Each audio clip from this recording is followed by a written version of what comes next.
Palestine went from this to this, and it didn't happen overnight. Up until the early 1900s, Palestine was part of the Ottoman Empire, a religiously diverse land where Muslims, Christians, and Jews lived alongside each other.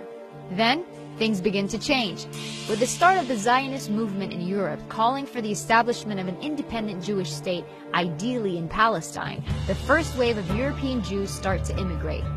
By the end of World War I, the Ottoman Empire collapses and Palestine is under British rule. It's 1917. Britain declares its support for a Jewish homeland in Palestine. The number of Jewish settlers grow, fueling tensions between the Arabs and the Jews. The violence between the two sides caused Britain to bow out and let the UN take over.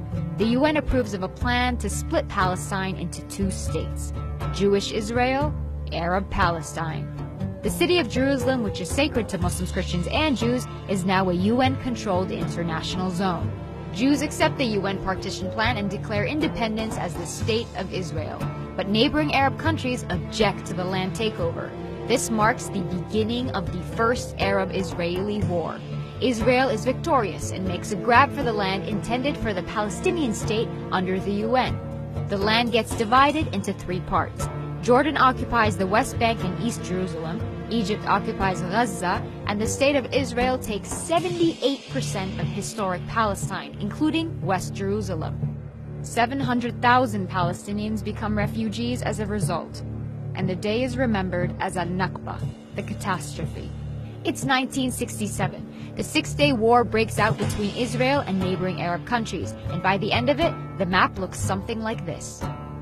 Palestine is now fully occupied by Israel.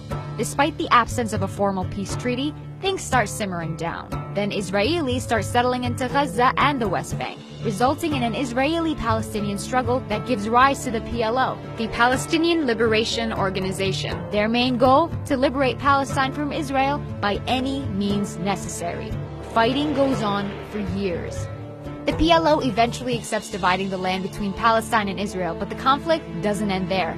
More settlers make their way into Israeli-occupied Palestinian territories. The international community considers this illegal. The frustration of the Palestinians leads to an intifada. As a result, Hamas is born, a political movement determined to fight against Israeli occupation of the West Bank and the Gaza Strip. The United States, Israel, and the PLO signed the Oslo Agreement to split the West Bank into three sections. Area A, under full Palestinian control. Area B, under joint Palestinian-Israeli control. And Area C, under full Israeli control. But the solution creates a problem. Area C contains the majority of West Bank's agricultural land, water, and minerals. Palestinians have limited access to these. Further peace talks prove unsuccessful. Palestinians lose hope, resulting in the second intifada, and Israel begins building walls and setting checkpoints to control Palestinian movement. It's 2005. Israel withdraws from Gaza, but continues settlements in the West Bank. Hamas gains power in Gaza and splits from the Palestinian Authority, seeing it as being too secular. The West Bank and Gaza are now under separate leadership. Israel imposes a blockade restricting any form of movement by land, air, or sea. It's 2017, and this is the current situation of Palestine. There are solutions on the table, but will we see them implemented in our lifetime?